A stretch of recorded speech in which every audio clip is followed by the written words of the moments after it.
जय हो द्वारकाधीश। आज का टॉपिक है कोई जिंदगी में ठोकरें खा रहा है। तो क्या हो रही है इस पर्सन के दिल की हालत और क्या चल रहा है उनकी ज़िंदगी में, ये जानने की कोशिश करेंगे हम आज की रीडिंग से। टैरो में से लेंगे 7 कार्ड्स और ओरेकल में से लेंगे 9 मैसेजेस। तो शुरुआत करते हैं हम कार्ड शफल करके।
पहला जो कार्ड है वो है 6 ऑफ वैंड्स का। फायर साइन एरीज, लियो या फिर सैजिटेरियस।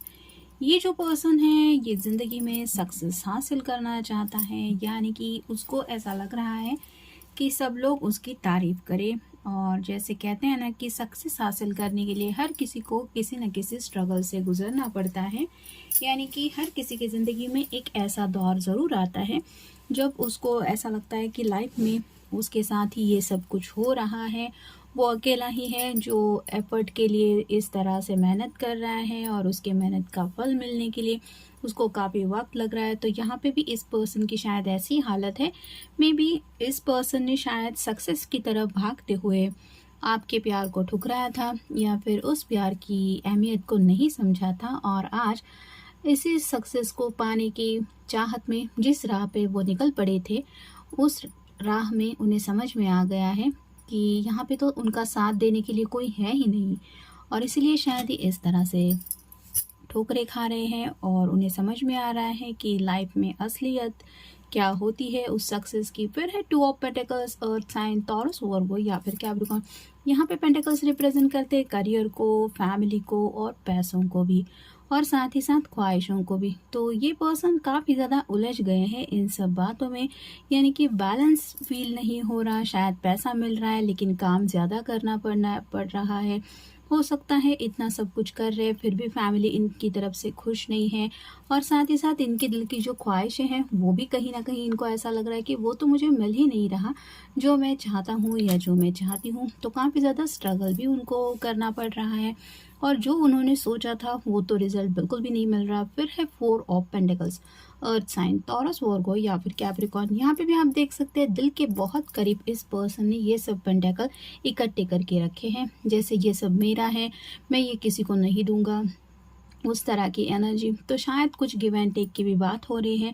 अगर ये पर्सन बिजनेस माइंडेड थे तो हो सकता है कहीं पे कुछ इन्वेस्टमेंट किए थे, कुछ अच्छा मिलेगा ये सोच के, लेकिन वहाँ पे अब दुगने पैसे देने पड़ रहे हैं या फिर वहाँ पे भी लॉस हो रहा है, जिस वजह से इनको लग रहा है कि अब जो बचे हुए पैसे हैं, या फिर फैमिली वाले भी शायद इनकी हेल्प करने को तैयार नहीं हो रहे फाइनेंशियली, ऐसा भी हो सकता है।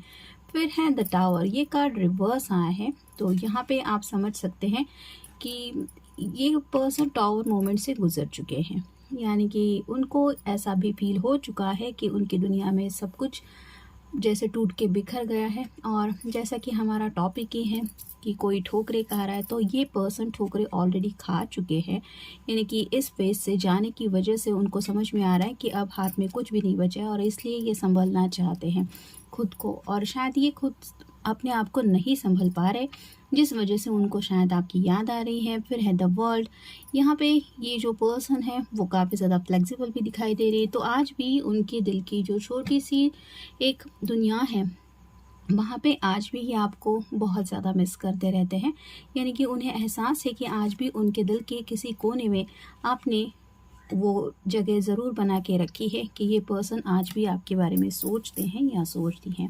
फिर है eight of swords, air sign Gemini, Libra या फिर एक्वेरियस। कम्युनिकेशन को लेके काफ़ी ज़्यादा ब्लॉकेजेस हैं, क्योंकि वो अगर सामने से आपसे बातचीत करने की कोशिश भी करेंगे या फिर आपको बताना भी चाहेंगे कि उनकी ज़िंदगी में क्या चल रहा है, वो किस मुश्किल दौर से गुजर रहे हैं, तो भी उन्हें नहीं पता कि आपकी तरफ से उनको क्या रिएक्शन मिलेगा और बात करें तो कैसे करें, ये भी समझ में नहीं आ रहा। यानी कि कहीं ना कहीं यहाँ पे इस पर्सन को थोड़ा सा ईगो का भी इशू हो सकता है। और फाइनल कार्ड है द हीरोफेंट। अब ये पर्सन चाहते हैं कि भले ही वक्त क्यों ना लगे, लेकिन ज़िंदगी में जो भी कदम आगे बढ़ाना है वो सोच समझ के बढ़ाना है, और इसलिए ये काफ़ी ज़्यादा सोच रहे हैं। यानी कि जैसे कहते हैं कि ठोकरें खाने के बाद हर कोई समझ जाता है कि ये जो ठोकरें खाई है उसके पीछे मेन जो रीज़न था वो यही था कि हम अपनी धुन में आगे बढ़ रहे थे, हमने देखा ही नहीं कि रियलिटी क्या है। अब देखते हैं ओरेकल कार्ड हमें क्या बताते हैं। तुम मेरे हो। आज भी ये पर्सन दिल से फील करते हैं आपको लेके ये एनर्जी, और शायद इतनी ज़्यादा ठोकरें खाने के बाद ये आपकी ज़ुबान से ये शायद सुनना चाहते हैं, या फिर आपसे ये कहना चाहते हैं कि आप बस उनके हैं। फिर है ख्वाबों में। तो ख्वाबों में तो बिल्कुल भी ये आपसे मिल नहीं पा रहे, यानी कि यहाँ पे क्लियर इंडिकेशन यही है कि ये पर्सन ठीक से नींद नहीं ले पा रहे। बिल्कुल सुकून नहीं होगा किसी को भी, जब इतनी ज़्यादा ठोकरें खाई है तो कैसे कोई ख्वाब देखेगा। फिर है आफत। तो उनको पता है उन्होंने अपनी धुन में ज़िंदगी में आगे बढ़ते हुए, शायद सक्सेस के पीछे भागते हुए या फिर घर वालों की बातें सुनते हुए कुछ ऐसी राह चुनी थी कि जिस राह पे उन्हें सिर्फ और सिर्फ आफत ही उन्होंने मोल ली है, और इस आफत से अब वो खुद को छुड़ाना चाहते हैं। फिर है उम्मीद। कहीं ना कहीं आज भी आप दोनों के रिश्ते को लेके इस पर्सन के दिल में उम्मीद है, होप है। शायद ये आपसे माफ़ी मांगेंगे तो आप उनको माफ़ कर देंगे, या फिर आपको पता चलेगा कि ये कितना ज़्यादा ज़िंदगी में स्ट्रगल कर रहे हैं, तो शायद उनको लग रहा है कि आप उनको उम्मीद दिलाने के लिए उनसे शायद बातचीत करेंगे। फिर है साथ निभाना। तो आज जब आपके साथ के बारे में ये सोचते हैं तो उन्हें एहसास होता है कि आप एक ऐसे पर्सन थे या फिर हैं जो सच्चे दिल से इनका साथ निभाना चाहते थे, या आज भी निभा सकते हैं। शायद इसलिए ये पर्सन आपके बारे में इतना सोचते हैं। फिर है सलाह मशवरा। कुछ लोगों के मन में शायद ये भी आ रहा है कि राइट नाउ जो ये ठोकरें खा रहे हैं वहाँ पे अगर कोई रास्ता नहीं मिल रहा है, तो शायद आप एक ऐसे पर्सन हैं जो उनको अच्छा सलाह या मशवरा कुछ दे सकते हैं, या फिर सलाह मशवरे के बहाने ही सही वो आपसे दोबारा कम्युनिकेट करना चाहते हैं। फिर है राजदार। तो अपनी ज़िंदगी के कुछ ऐसे राज हैं जो उन्होंने काफ़ी ज़्यादा दिल की गहराइयों में शायद छुपा के रखे, और उनको ऐसा लग रहा है कि आपसे बेहतर पर्सन और कोई नहीं हो सकता। मतलब कई बार ऐसा होता है कि हम दिल में बहुत कुछ बातें हाइड करके रखते हैं, और कई बार ऐसा लगता है कि किसी से तो ये सब बातें शेयर करें, तो शायद ऐसी ही कुछ बातें शेयर करने का उनका जब मन होता है तो ये आपको याद करते हैं। फिर है रोना।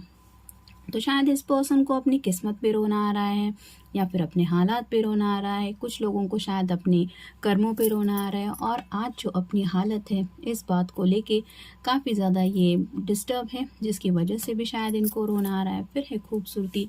तो यहाँ पे ब्यूटीफुल बातों के बारे में ये सोच रहे हैं, यानी कि ज़िंदगी में जो छोटी छोटी बातों में खूबसूरती छुपी होती है, जैसे किसी का मान लीजिए सुबह सुबह गुड मॉर्निंग मैसेज आना, उस बात की वजह से जैसे दिल खिलखिला के झूमने लगता है, या फिर दोपहर को हम काम में काफ़ी ज़्यादा बिजी हैं और किसी का अचानक से मैसेज आता है कि are you busy, I miss you, ऐसा भी कोई अगर रिप्लाई दे दे तो वो जो पल खूबसूरत बन जाता है। तो ऐसे लम्हों के बारे में ये सोच रहे हैं, और जो शायद मुश्किल वक्त इन्होंने देख लिया है उसके बाद इनको ऐसा लगता है कि ये खूबसूरती उनकी ज़िंदगी से गायब है, और ये तभी उनको मिल सकती है जब आप शायद उनसे दोबारा कनेक्ट होंगे। और फाइनल कार्ड है तुम्हारी बातें। तो आज भी ये आपकी बातें याद करते हैं। शायद आपने उनको कोई सजेशन दिया था कि इतना भी सक्सेस के पीछे मत भागो, या फिर प्यार की अहमियत के बारे में भी कुछ समझाने की कोशिश की थी। आपने शायद अपने जज्बातों के बारे में भी उनको थोड़ा एहसास दिलाने की कोशिश की थी कि कितना ज़्यादा आप उनके लिए कुछ फ़ील कर रहे हैं, या फिर आपके दिल में उनके लिए क्या सच्चाई है। लेकिन इन पर्सन ने शायद उन सब बातों को नज़रअंदाज कर दिया था, और आज वही बातें जब उन्हें याद आती है तो शायद इन्हें पता चलता है कि इन्होंने सच में ज़िंदगी में कितनी बड़ी ऑफ़र या फिर कितनी बड़ी कीमत चुकाई है, और जिस वजह से इन्होंने जो आफ़त मोल ली है उसका हर जाना ये भुगत रहे हैं इस तरह से ठोकरें खा के। तो ये था आज का रीडिंग, जनरल रीडिंग है। आपके साथ जितना रेजोनेट हो उतना ले लीजिए।